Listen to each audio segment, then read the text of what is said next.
I work at a small town McDonald's. My manager makes us follow a strange set of rules. Written by Horror Junkies 123.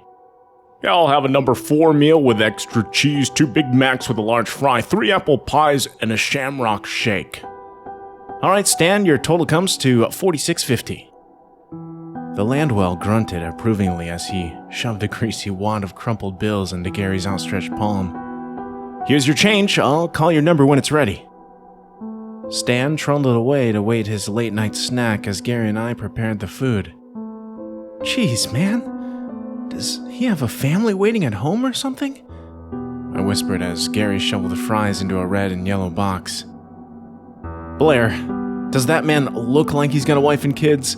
Stan is one of our regulars. You'll see him pretty often if you stick around with the night shift. I grimaced as I prepped the shake. Great. Lucky me. Hey, it could be worse. Honestly, Stan is the least of your worries, he said as a shudder rippled through his body. We processed the remainder of the food in silence. Gary and I then shuffled to the counter, each donning a full tray. Stan, order's up, Gary exclaimed as the boulder of a man darted at an alarming speed to retrieve his sodium-rich smorgasbord. He snatched the trays from us, hurriedly ambling back to his corner table. I watched in astonishment as the man inhaled his meal. Hey, could you help me sweep in the back? Best to do it now before any more customers... Gary was interrupted by an obnoxiously loud alarm blaring from his pocket. Stan looked at him, glowering at the unwelcome ringing. Sorry, I gotta take this, he said, darting to the kitchen and out of view. He returned a moment later. All the color had drained from his face, he appeared sickly, like he'd suddenly caught a nasty case of the flu. That was my Aunt Norma. She said my parents were in a car wreck. Apparently my mom is in critical condition. He stared off into space, his brain slowly processing the tragic information it just had received. Gary, I'm so sorry. Do you need me to call someone? He snapped out of his trance, tears brimming in the corner of his eyes. He quickly wiped them away. No, I'll be fine. Okay, but with all due respect, what are you still doing here? Go be with your family, dude. I can handle closing up on my own. He locked eyes with me, a stern determination creeping over his countenance. You're right. I need to go. Here, take my key to the restaurant. There's a list of rules in Dave's office. Go read them first chance you get. You need to follow them to a T, no matter how ridiculous they sound. Got it? Yeah, I'll take care of it. Now go! I said as Gary handed me a smaller silver object.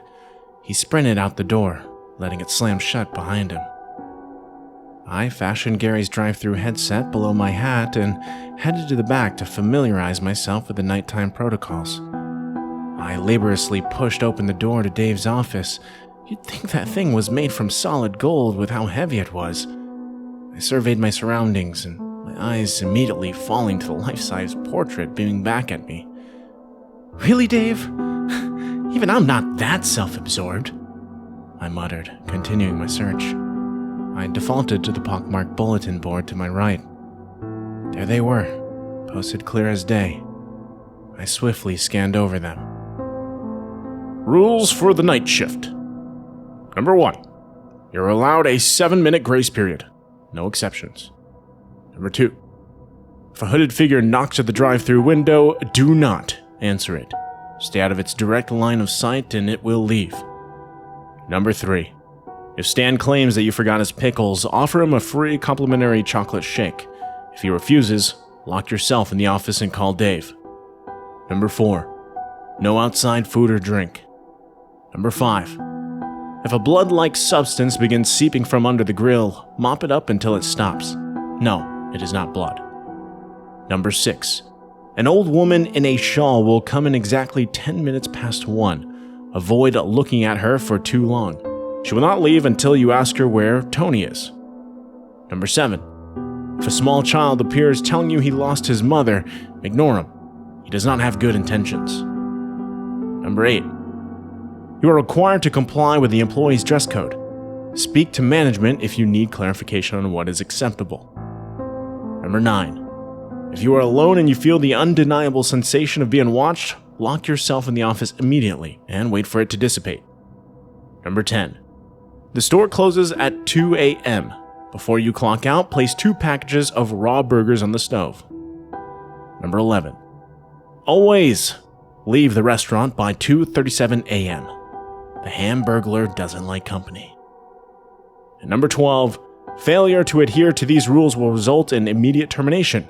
Do not hesitate to call Dave if you have any questions or concerns. Dave's phone number was hastily scrawled at the bottom of the page. I stared at the list, unsure of what to make of it. Was this some sort of cruel prank on the newbie? Maybe Gary was in on it. I resolved to wait and find out for myself, and I made my way back to the counter. Upon seeing me approach, Stan rapidly stood up from his seat and sidled up to me. Can I help you with something?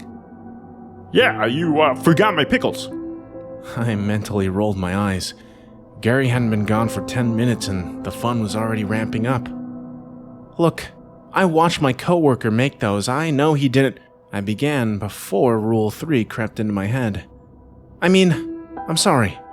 I can offer you a free shake for the inconvenience. His 4 chins flapped as he fervently shook his head. Nope. I don't want any more food. There is another way you could make it up to me, though. A malicious grin inched across his face. A blanket of fear sent adrenaline bursting through my veins. I'm 16, sir, if you really think... That's not what I meant, you dumb broad. I want a refund. What? No, you already ate it all. Fine, if you don't want to give me my money back, I'll have to take it from you. The massive mound of flesh began waddling to meet me behind the counter. I fled to the back, praying he wouldn't catch me. I glanced behind me as I struggled to push open the absurdly heavy office door. Stan was barreling toward me, sending shelves of product crashing to the ground. My heart thumped against my ribcage so hard that it hurt. I had just managed to slip through the door and slam it shut when he reached it. He pounded his ape-like fists against the sturdy metal frame, shouting obscenities at me all the while. I'll get you, you little whore! You can't stay in there forever! He was right. I instantly ripped the yellowing piece of paper from the board and punched in Dave's number. He picked up after an agonizingly long minute of waiting. Hello. This had better be good. I value my beauty sleep. Dave! It's Stan. The free shake didn't work. I'm trapped in the office. Dave sighed. All right, put it on speaker and hold your phone up to the door so he can hear me. I obliged, clutching my cracked iPhone 7 with a vice grip and sticking it close to the rattling door. Stan, can you hear me? It's Dave. The room fell eerily silent. Oh, yeah. What's up, Davey? Stan, are you harassing one of my employees again? I don't need to get Mrs. Barrett on the phone, do I? No, please. I'll behave, I swear. Please, just don't call her. His voice trembled as he spoke. I don't know. That's what you said the last time. I promise I'll never bother her again. Come on, Davey. Show a little compassion. Dave took a moment to respond. All right. But I need you to go home and you need to apologize to Mrs. Blake for scaring her. Blair, I interjected, face-palming myself. Right, apologize to Blair and I'll let you off the hook. Oh, thank you. Sorry, Blaze. So, can I get the free shake? No, Stan, no free shake tonight. I need you to leave, Dave said, a stern finality in his statement. Without a word, Stan angrily tromped through the kitchen and out the front door. I didn't release my breath until I heard it shut behind him. Thanks, Dave. Anytime, kid. In my experience, threatening to call his mother is a decent deterrent for any overgrown man-baby. I chuckled, sensing the tension disperse. I'm gonna go back to bed now. Good luck tonight. And with that, he abruptly hung up. I sat for a moment, controlling my breathing in order to steady my palpitating heart before returning to my duties. I trudged into the kitchen and begrudgingly got to work cleaning the mess of boxes and condiments that Stan had strewn throughout the area. I had just put the final ketchup bottle in its place, when out of the corner of my eye, I saw it. A figure was standing at the drive-thru window.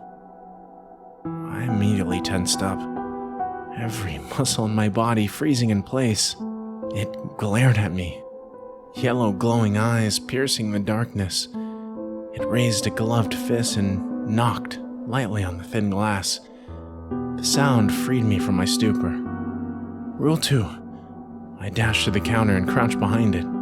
Hugging my knees to my chest, ice flooded my veins as the knocking grew louder.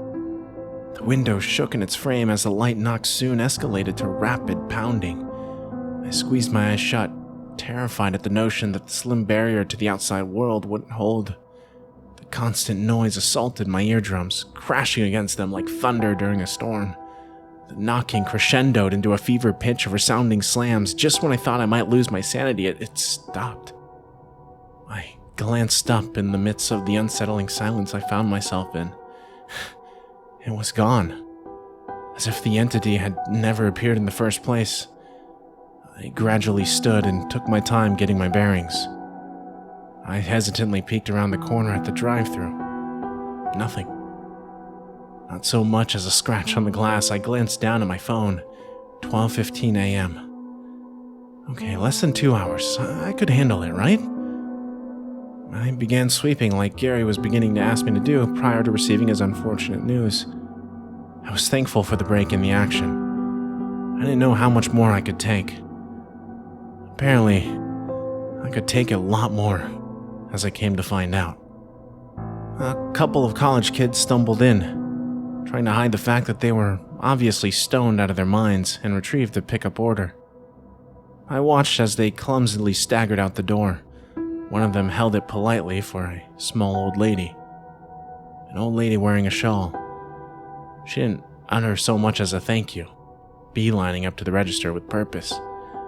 I was exhausted, up well past my normal operating hours, so I had completely forgotten about the rules. Big mistake. The woman glowered up at me, face obscured from view.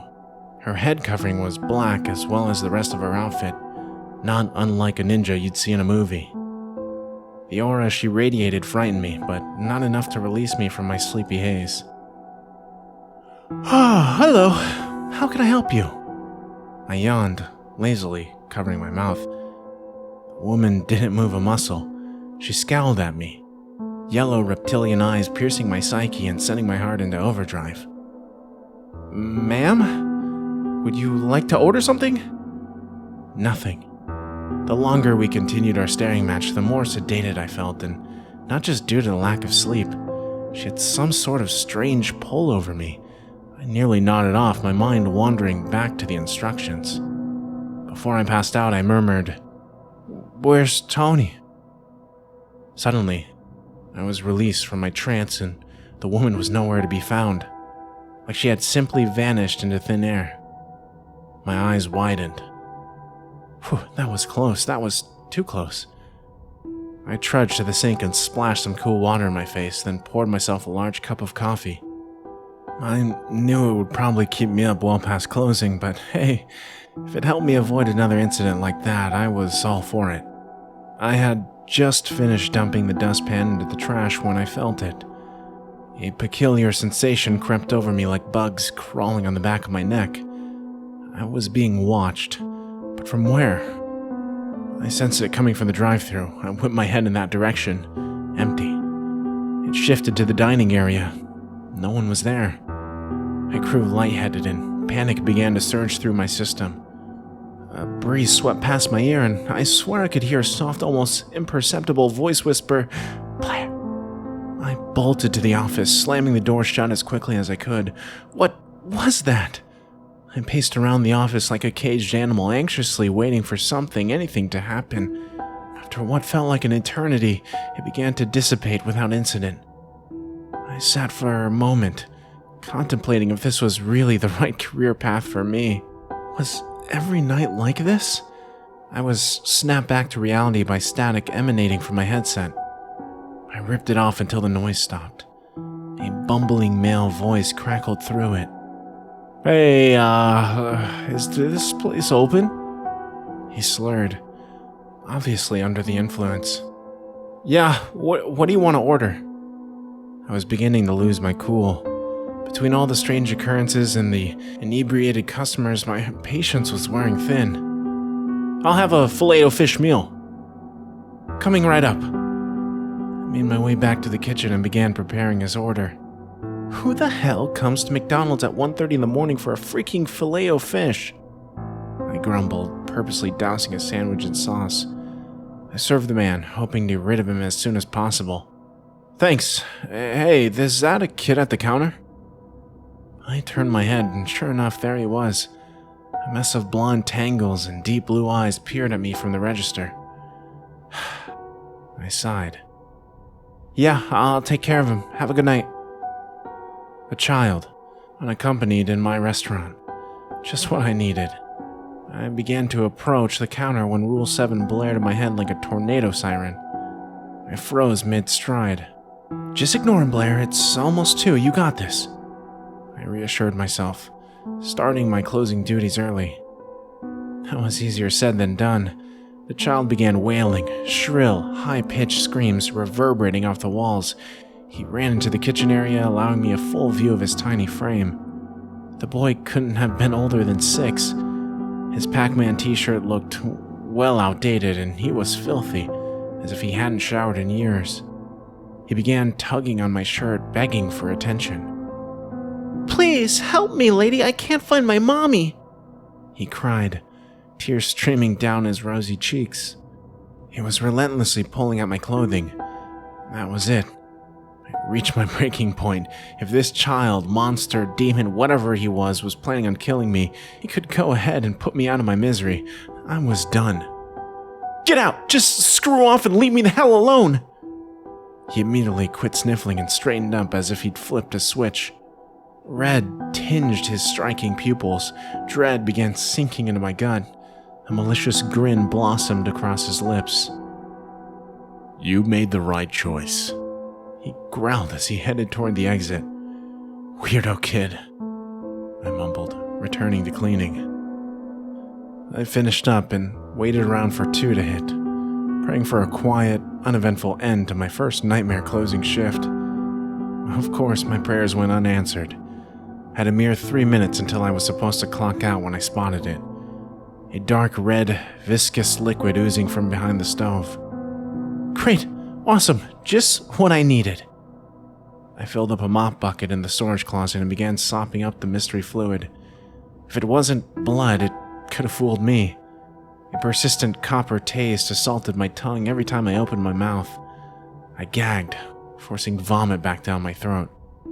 The stuff just wouldn't stop coming. On my 3rd bucket full of sloshing crimson, I finally started gaining an upper hand. I mopped fervently as blisters erupted across my hands from the friction of the wooden handle. All the not blood had been disposed of. I breathed a sigh of relief, careful to avoid splashing myself as I dumped the last of it down the drain. I'd done it. Take that, bitches! I win! I cheered as if I'd just claimed first prize at the Indy 500. The celebration was short-lived once I glanced down at my phone. 2:35 a.m. I bolted to the freezer, scooping up a couple of bags of frozen patties. I slashed them open as quickly as I could, hoping in vain that I'd be able to make it out in time.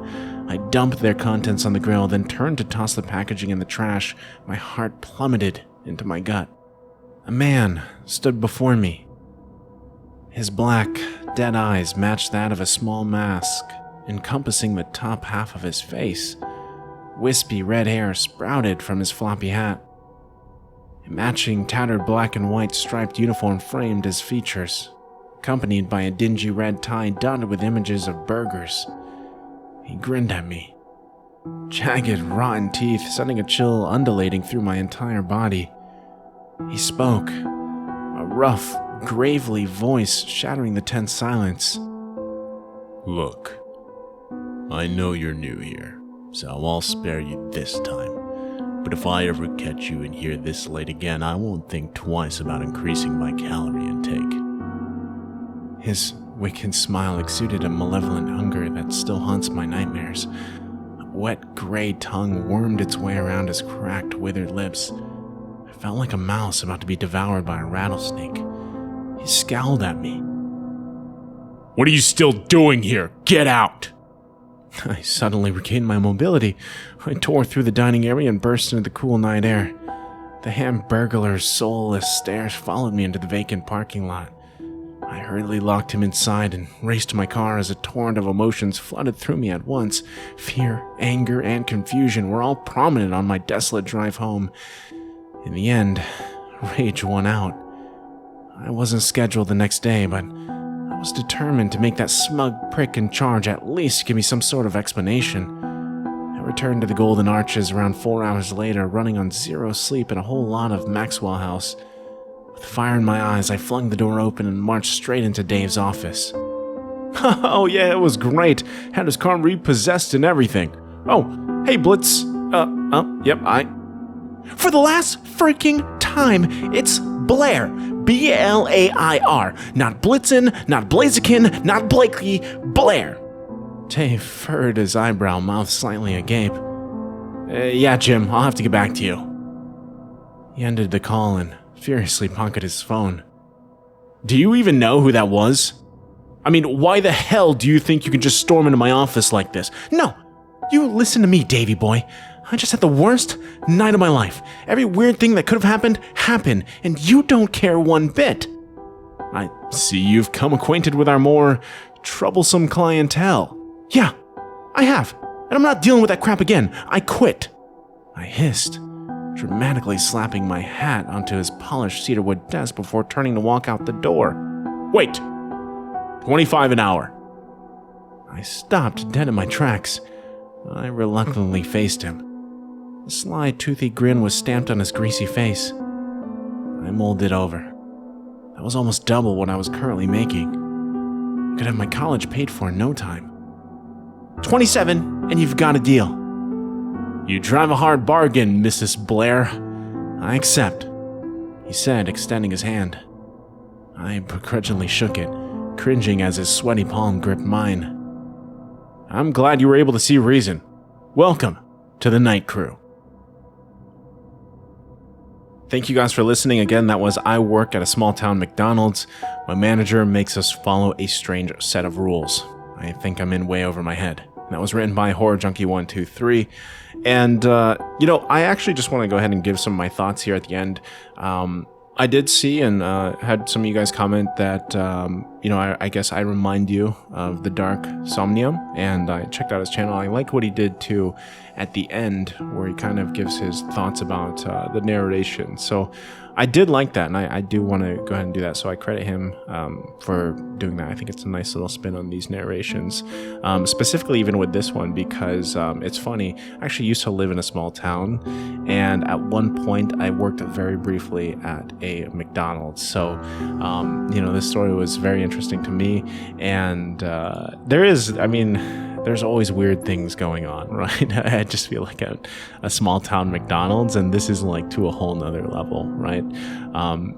I bounced between a couple jobs actually when I was much younger in the small town, and there was always something about the places that I worked at. I don't know if that's just, the small town vibes or what exactly it is, but I did find this relatable in a way, and at the end there too, it's kind of funny when reading the rules, all of them, and you get to like one of the last ones and it's about the Hamburglar, and you kind of have that picture of, the hamburger, the actual like character, the Hamburglar, right? And, seeing that on the list was kind of like, okay, well, that's what popped in my head. And then little do we know who that actual Hamburglar is in the story, right? And I don't know. I'm wondering too if maybe he's the Hamburglar is kind of like the devil or something here, and he's just controlling all these people that are visiting the small town McDonald's and causing havoc. I'm also wondering too. My biggest question with this was, what happens if you don't follow the rules, right? Does the Hamburglar end up killing you or taking your soul, or what happens, right?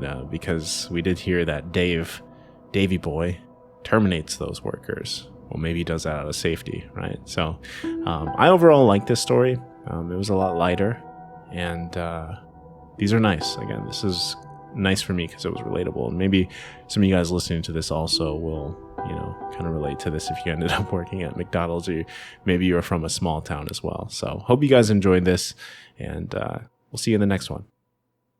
Sweet dreams.